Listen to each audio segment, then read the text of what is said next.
రేవంత్ రెడ్డికి ఇక తిట్లు తిడితేనే ఓట్లు పడతాయి అనేటటువంటి ఇంకా అదే ఒక ట్రాన్స్లో ఉన్నాడు రేవంత్ రెడ్డి. మొన్నటి వరకు కూడా తిట్లు తిట్టి ఓట్లు దండుకున్నాడు. తిట్లకు కొంత సమయం ఉంటుంది. కేసీఆర్ అయితే ఏదైతే తిట్లు తిడితే ఆంధ్రలను తెలంగాణ ఉద్యమంలో తిట్టినప్పుడు ఆదరించారో అట్లనే ఆదరిస్తారనుకున్నారు. ఆయన తర్వాత తీసి పడేసారు. ఇది గ్రహించుకో. నువ్వేదో మల్లయ్యకు ఉన్నట్టు ట్రాన్స్లో తిడితే ఆయనకు వ్యూస్ వచ్చినట్టు ఇవాళ తిడితే నన్ను చప్పట్లు కొడతారు కేరింతలు అనుకోవడం తప్పు. ఇలా అదే నువ్వు కంటిన్యూ చేసి ఇలా నిరుద్యోగులు అనేటటువంటి వాళ్ళు ధర్నాలు చేస్తుంటే రాస్తారోకులు చేస్తుంటే అదే పరిస్థితిని కల్పించిన వాళ్ళు తలదించుకోవాల్సింది పోయి తలమాసిన వాళ్ళు వీళ్ళు వెనక ఎవడో ఉన్నాడు అని నిరుద్యోగుల్ని అవమానపరిచినట్టు మాట్లాడుతున్నావు. నువ్వు ఎన్నికల వేళ కూడా ఉస్మాన్ యూనివర్సిటీ విద్యార్థుల్ని ఆరాధన థియేటర్ దగ్గర తాగేటోళ్ళు, బీర్లు తాగేటోళ్ళు, వాళ్ళు బిర్యానీ తినేటోళ్ళు అని అన్నప్పుడు నీకు డ్యామేజ్ కాకుండా మేము అండగా నిలిచి నిరుద్యోగ లోకం అందరం ఏకమై మా తల్లిదండ్రుల నుంచి ఓట్లు వేయించినావు. ఇలా నీ నిజ స్వరూపం నిజంగా చూపిస్తున్నావు. అదొకటి. ఇలా పిల్లలు 14 కిలోమీటర్ల నుండి పాదయాత్ర చేసుకొని వచ్చి యూనివర్సిటీకి వచ్చినప్పుడు ఇలా ఆడపిల్లల పైన నిర్బంధాన్ని మోపి మళ్ళీ ఒక వాగా బార్డర్లో ఉన్నట్టు ఒక కుంబింగ్ చేపిస్తున్నట్టు రెడ్ కారిడార్లో అట్లా చేయించినావు. దాని గురించి నువ్వు సిగ్గుపడుతున్నాని ఒక క్షమాపణ చెప్పలేదు.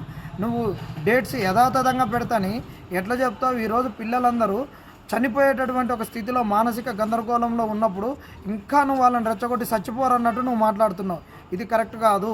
ఏదైనా పిల్లోడు తల్లిదండ్రులు కానీ టీచర్లు కానీ వాడు ఈ మానసికంగా డిస్టర్బ్ అయినప్పుడు ఆయనకు ఒక ఉపశమనం ఇచ్చేటట్టు మాట్లాడాలి. ఇవాళ అందరిని నువ్వు ఇచ్చిన రిజల్ట్ వల్ల ఇవాళ అందరు గ్రూప్ 2 వాళ్ళు క్వాలిఫై ఆయనకి రాయరాదు. వాడు నేను గ్రూప్ 2 పోస్ట్ పోన్ చేయకుంటే పోస్టులు పెంచకుంటే ఎట్లయినా వాడు అయోమయం ఏడుస్తున్నాడు.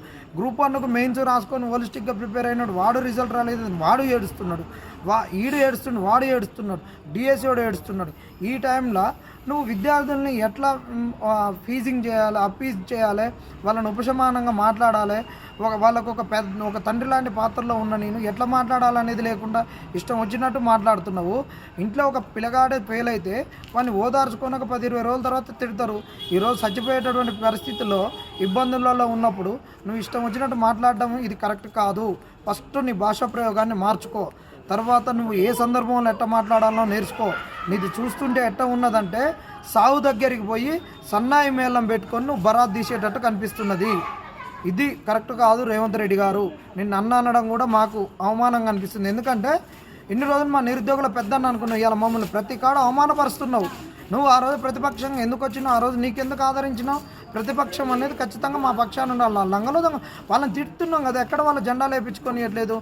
ప్రతిదానికి రంగు నువ్వు రాజకీయం అసలు మా నిరుద్యోగులం అనేటటువంటి వాళ్ళకు రాజకీయాలతో ఏం సంబంధము? నువ్వు కాంగ్రెస్ని ప్రచారం ఎందుకు చేయించుకున్నావు? బస్సు యాత్రలు ఎందుకు చేయించుకున్నావు? అందరిని ఇళ్ళకి పోయి ఎందుకు ఓట్లు వేయించుకున్నావు? రాజకీయంలోకి నిరుద్యోగులు లాగినోని మీరు కాదా? మీ కాంగ్రెస్ కాదా? ఇవాళ రాజకీయము ప్రతిపక్షాలు వీళ్ళు వచ్చి రాజకీయాలు నేను మాట్లాడడం ఇది కరెక్ట్ కాదు. నిరుద్యోగులారా, మీరు మాత్రం ఎవరు కూడా ఆత్మహత్యలకు కానీ ఏటి కానీ ఎక్స్ట్రీమ్ డిసిషన్స్ తీసుకోవద్దు. ఏమి కాదు, మనం ఖచ్చితంగా పోరాడదాము. ఈరోజు ఈరోజు ఒక సిచ్యువేషన్ ఏంటంటే కోదండరామ్ సార్ కాడికి అరగోపాల్ సార్ కాడికి పోయిన వాళ్ళు ఒక డెలిగేషన్ పోయారు.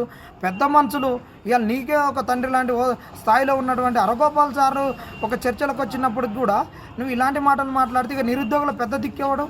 వాళ్ళు వచ్చినప్పుడు ఒక సానుకూల స్టేట్మెంట్లు రాలేదని నువ్వు ఇట్లా తిట్టినప్పుడు ఇంకా అభ్యర్థులు ఏమైపోతారు? ఇంకెవడున్నాడు చెప్పి ఇలా లాస్ట్ రాలేదు, వీని కాడికి రాలేదు, మా కాడికి రాలేదంటావు. నీ కాడికి ఎమ్మెల్యేల కాడికి తిరిగిరి, ఎంపీల కాడికి తిరిగిరి. మీకు మాకు వారధిగా ఉన్నటువంటి పెద్ద మనుషులు కోదండరామ్ సార్ వచ్చి అరగోపాల్ సార్ వచ్చాయి. ఇంక ఈ నిరుద్యోగులు ఎవరిని చెప్పుకోవాలి? ఇలాంటి దౌర్భాగ్యమైన స్థితి నిరుద్యోగులకు రావడం అనేది చాలా దరిద్రము. ఇలాంటి ఎక్స్పెక్ట్ చేయలేదు. నిరుద్యోగులారా, మనం పోరాడదాం. కుల సంఘాలు వస్తున్నాయి, అన్ని సంఘాలు వస్తున్నాయి, మనకు అండదండుగా ఉంటాయి. తెలంగాణ ఉద్యమం అప్పుడు తెలంగాణకు ఏ విధంగా పౌర సమాజం అండగా నిలిచిందో మనకు అండగా నిలుస్తారు, ఖచ్చితంగా ఉంటారు. ఈ రేవంత్ రెడ్డి గారికి అసలు తెలంగాణ సమాజం మీద కానీ, తెలంగాణ అస్తిత్వం మీద కానీ, తెలంగాణ మీద దేని మీద ఈయనకు భౌగోళిక రాజకీయ ఏ స్థితిగతులపైన ఈయనకు ఒక కమాండింగ్ లేదు. ఈయనకున్నదంతా వేరే రాజకీయము, వ్యాపారాలు, రియల్ ఎస్టేటు, ఆంధ్రోలతోటి, రాయలసీమలతోటి, దౌర్జన్యాలు రౌడీ రాజకీయాలు చేసినటువంటిదే ఈయన. మనం ఏం చేసినా కానీ ఈయనకు ఉన్నటువంటి థాట్ దీని వెనక ఏ రౌడీ ఉన్నాడు, ఏ గుండా ఉన్నాడు, ఎవడున్నాడు అనేటువంటిది ఆయన ఎత్తుక్కున్నాడు. కాబట్టి అదే వెతుకులాట మన వెనక ఎత్తుకుతున్నాడు. కాబట్టి రేవంత్ రెడ్డిని మనం సహించేది లేదు. ఈయన మానసిక స్థితే ఇది. ఈయనకు ఒక పెద్దన్న పాత్ర కానీ, తండ్రి పాత్ర కానీ, రాజకీయ చిత్రత కానీ, రాజనీతి కానీ లేనటువంటి ఒక దౌర్భాగ్యమైన వ్యక్తిని ఇలా మన సీఎం పెట్టుకొని మన నిరుద్యోగుల ప్రతినిధిని సంబరపడ్డందుకు ఈరోజు సిగ్గుపడాల్సినటువంటి దినము.